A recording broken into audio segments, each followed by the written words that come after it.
ধন্যবাদ। আরেকটি ভিডিওতে আজকে আমি কথা বলবো স্বামী স্ত্রীর সম্পর্ক কেমন হওয়া উচিত। আমি আছি কাউন্সেলিং সাইকোলজিস্ট আসাদুজ্জামান রাজু। বর্তমানে প্র্যাকটিস করছি পাইনাল মেন্টাল হেলথ কেয়ার সেন্টার, যেটি মিরপুর 2 অবস্থিত। স্বামী স্ত্রীর সম্পর্ক একটি পবিত্র সম্পর্ক, যেটি আদম হাওয়া থেকে শুরু করে বর্তমানে এখনও চলমান। এখানে স্বামী এবং স্ত্রীর মধ্যে সম্পর্ক ভালো রাখা দুজনের উপরেই নির্ভর করে।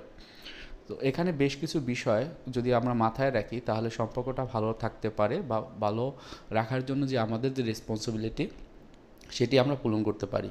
যেমন প্রথমেই যদি বলি যে জিনিসটি, আমি টোটাল 10টি কথা বলবো যেটি খুবই ইম্পর্টেন্ট, 10টি পয়েন্ট। প্রথমটা হলো ট্রাস্ট অ্যান্ড অনেস্টি, খুবই ইম্পর্টেন্ট। এই যে সম্পর্ক, নতুন একটা সম্পর্ক তৈরি হয়েছে, সেখানে একজন আরেকজনকে জানবে, শুনবে, বুঝবে, এবং তাদের একে অপরের ভিতরে অনেস্টি থাকবে, সততা থাকবে। কোনো জায়গাতে যদি অসৎ হতে হয় তখন একজন আরেকজনকে শেয়ার করবে, ওপেননেস হবে, এটা খুবই গুরুত্বপূর্ণ। এরপর যেটি হয় কমিউনিকেশন, 2 নম্বরে। অনেকের ভিতরেই থাকে যে নতুন পরিবেশে নতুন একজন মানুষের সাথে থাকা অবস্থায় তাদের ভিতরে যে কমিউনিকেশন ওয়ে, অর্থাৎ একজন আরেকজন কীভাবে কথা বলবে, কীভাবে কথা বলা উচিত, যোগাযোগ রক্ষার্থে আমরা হয়তোবা অ্যাসাইটিভ হব, অর্থাৎ আমার মনে যদি কষ্ট লাগে সেই কষ্টটা আমি শেয়ার করব, সাথে সাথে আমার যে চাহিদা বা আমি যেটা চাচ্ছিলাম সেটিও আমি প্রকাশ করব। এটা খুবই গুরুত্বপূর্ণ। দেখা যায় একটি বিয়ের পরে এটা সবাই জানে না, বা জানার মতো থাকে না, কিন্তু গ্রাজুয়ালি আমরা একে অপরের যতটুকু জানবো ততটুকু কিন্তু এখান থেকে একটা লার্নিং হবে, এবং সেটি যেন পরবর্তীতে আমরা আমাদের লাইফে ব্যবহার করতে পারি। এরপর যেটি থাকে সেটা হলো রেসপেক্ট। একজন আরেকজনকে রেসপেক্ট করবে। এখানে দুটি মানুষের বিয়ে হলেও, অর্থাৎ হাজব্যান্ড এবং ওয়াইফের বিয়ে হলেও, এটি কিন্তু দুটি পরিবারের মাঝেও একটা সম্পর্ক। সেক্ষেত্রে নিজেকে যেমন ভালোবাসবো, আমার পার্টনারকে তেমন ভালোবাসবো, সাথে সাথে তার ফ্যামিলিকেও ভালোবাসবো অ্যাজ লাইক মাই ফ্যামিলি।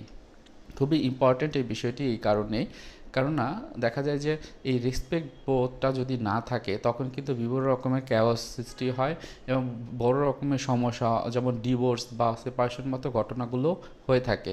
একইভাবে যে যার জায়গা থেকে, অর্থাৎ হাজব্যান্ড এবং ওয়াইফ তাদের জায়গা থেকে তার শ্বশুর শাশুড়ির যে ফ্যামিলি, সেখানে যেন মর্যাদা বজায় থাকে সেই জন্য সর্বোচ্চ যে প্রচেষ্টা সেটি থাকবে। এরপর যেটি হয় যে 4 নম্বরে সাপোর্ট অ্যান্ড এনকারেজমেন্ট, অর্থাৎ একজন একজনকে সাপোর্টিভ হবে। অনেকেই দেখা যায় যে বর্তমানে আমরা বেশ কিছু কেস পাই যেখানে একজন আরেকজনকে চ্যালেঞ্জ হিসেবে দেখে, একজন একজনকে প্রতিনিধি হিসেবে দেখে।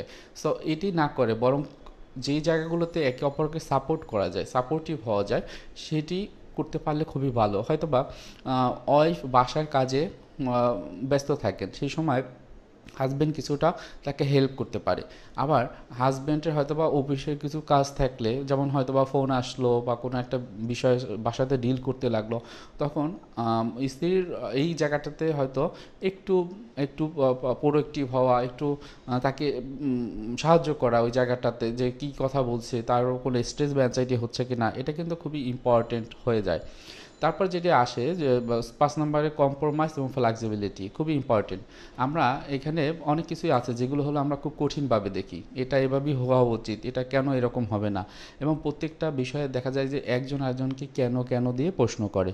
বরং এটি না করে, বরং কী জন্য এটি হলো, এবং আপনার মতামত কী, বা আপনার কেমন লেগেছে এই ব্যাপারটি, আপনি কষ্ট পেয়েছেন, বিরক্ত হয়েছেন, বা আপনার রাগ লাগছে, সেটি আপনারা প্রকাশ করতে পারেন। এটা কি হবে যে তখন ওই যে ব্যক্তি, অপর প্রার্থী, আপনার যে পার্টনার, সে কিন্তু ব্যাপারটা বুঝতে পারবেন, এবং তার যে আচরণটি বা যে তার যে থিঙ্কিং প্রসেসটা, সেটি কিন্তু সে চেঞ্জ করার জন্য উদ্বুদ্ধ হবে বলে আশা রাখি। এরপর 6 নম্বরে যেটি শেয়ার্ড রেসপন্সিবিলিটি, এখানে আমি একটু আগেই বলেছিলাম যে এক একজনের এক এক রকমের দায়িত্ব থাকে, এবং সেই দায়িত্বগুলো দেখা যায় যে যে যার জায়গা থেকে সর্বোচ্চ চেষ্টা করে পূরণ করার জন্য। কোনো জায়গাতে যদি একটু ঘাটতি থাকে তাহলে ওই যে পার্টনার থাকবেন সে তাকে হেল্প করতে পারেন। এরপর যেটি আসে 7 নম্বর, সেটা হলো কোয়ালিটি টাইম, খুবই ইম্পর্টেন্ট। আমাদের কাছে যারা আসে আমরা দেখি যে কোয়ালিটি টাইমটাকে তারা এনজয় করতে পারে না। অর্থাৎ হাজব্যান্ড হয়তো বাহির থেকে এসেই তার মোবাইলটি নিয়ে বসে আছে, অথবা তার অফিসের বিভিন্ন রকমের ফোনের যে ব্যাপারগুলো হয়তো বা ফোন দেওয়ার দরকার ছিল সেটি বাসাতে এসেই দিচ্ছে। সো এইটি না করতে পারলে ভালো। অর্থাৎ কোয়ালিটি টাইম দেওয়া, ওয়াইফকে একটু টাইম দেওয়া, বাচ্চা থাকলে অন্তত 1 ঘন্টা প্রতিদিন তার কথাগুলো শোনা, তার সাথে একটু খেলা করা খুবই ইম্পর্টেন্ট। ঠিক একইভাবে ওয়াইফের ক্ষেত্রেও যে হয়তো সে বাসাতে সারাদিন ছিল, তার হয়তো বা বাবা মায়ের সাথে কথা বলা বা অন্যান্য বন্ধুবান্ধবের সাথে কথা বলা বা একটু আড্ডা দেওয়া, সেটি হাজব্যান্ড আসার আগে করতে পারলে ভালো। সে যখন আসবে তখন ওই সময়টাতে নিজেরা যেন একটু ভালোভাবে সময়টা কাটানো যায়। এবং বাচ্চাদের ক্ষেত্রেও অনেক কিছু আছে আমাদের কাছে আসে যে আমি তো, হাজব্যান্ডরা বলেন যে আমি তো বাহির থেকে আসি, এরপর কি আমার বাচ্চাকে পড়াতে পারি? তো এখানে কোনো রকমের কম্পিটিশন না করে বা নিজেদের ভিতরে একটা চ্যালেঞ্জ, হ্যাঁ, যে আমি করব না, তোমাকেই করতে হবে, এরকম চিন্তা না করে বরং একে অপরের যদি সহায়ক হয় তখন কিন্তু অনেক ক্ষেত্রে দেখা যাবে যে তাদের যে বন্ডিংটা সেটি আরও বেশি ইমপ্রুভ হবে। এরপর 8 নম্বরে যে জিনিসটি সেটি হলো খুবই গুরুত্বপূর্ণ, ইমোশনাল বন্ডিং। খুবই ইম্পর্টেন্ট এই বিষয়টি। ইমোশনাল বন্ডিং সাথে সাথে আমার সেক্সুয়াল যে ইন্টিমেসি খুবই ইম্পর্টেন্ট। সেক্স একটি গুরুত্বপূর্ণ মাধ্যম যেটি আমরা কেবলমাত্র বিয়ের মাধ্যমেই আমরা কিন্তু বৈধভাবে করার যে অবস্থান সেটা কিন্তু তৈরি করতে পারি বাংলাদেশের প্রেক্ষিতে। সুতরাং এখানে নিয়মিত সেক্স করা, নিয়মিত লাভ ল্যাঙ্গুয়েজ ব্যবহার করা, একে অপরের প্রশংসা করা, এতে ফিজিক্যাল টাচ, এই জিনিসগুলো কিন্তু খুবই গুরুত্বপূর্ণ। আপনারা সবসময় যদি এটা চেষ্টা করেন তাহলে দেখবেন আপনার ভিতরে যে বন্ডিংটা আরও বেশি বৃদ্ধি পাবে। তারপর যেটি আসে কনফ্লিক্ট রেজলিউশন 9 নম্বরে। হয়তোবা কনফ্লিক্ট থাকতেই পারে, কারণ নতুন একটা মানুষের একটা বন্ডিং তৈরি হয়েছে।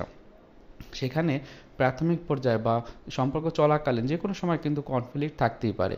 সো ওই জায়গাগুলোতে নিজেরা ওপেননেস হওয়া, যে আমার এই বিষয়টি একটু মনের ভিতরে দ্বন্দ্ব লেগেছে বা আমি এই বিষয়টি নিয়ে তোমাকে কথা বলতে চাই, তো সেই ক্ষেত্রে একটা নির্দিষ্ট সময় তৈরি করে নেওয়া। হয়তো বা এমন হতে পারে ছুটির দিন, হয়তো বা শুক্রবার রাত্রে 4টার বা শুক্রবার বিকাল 4টার পরে আমরা এই বিষয়টি নিয়ে কথা বলবো। তো এরকম একটা সময় নিয়ে নিজেরা একত্রে যদি কথা বলা যায় সেক্ষেত্রে তাদের ভিতরে কিন্তু একটা ভালো একটা বন্ডিং কাজ করবে।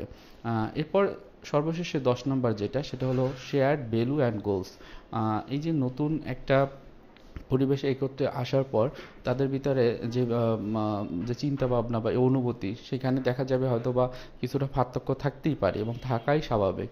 সেক্ষেত্রে কার ভ্যালু কী বা কার গোল কী সেটা একে অপরের কাছে শেয়ার করা এবং সেখানে কিভাবে পৌঁছানো যায় বা কী কী জিনিস দরকার যেটি তার পার্টনার সাহায্য করতে পারে, সেই বিষয়গুলো তাদের একে অপরকে যদি জানা যায় সেক্ষেত্রে তাদের একটা ভালো একটা বন্ডিং, ভালো একটা রিলেশনশিপ হতে পারে। সো মোটামুটি এই যে বিষয়গুলো 10টি বিষয়ের কথা বললাম খুবই গুরুত্বপূর্ণ। এইগুলো মেনে চললে দেখা যাবে যে নিজেদের ভিতরে যে একটা বন্ডিং বা একটা ইন্টিমেট রিলেশনশিপ সেটি কিন্তু আরও বেশি বৃদ্ধি পেতে পারে। সবাই ভালো থাকবেন, সুস্থ থাকবেন। আসসালামু আলাইকুম।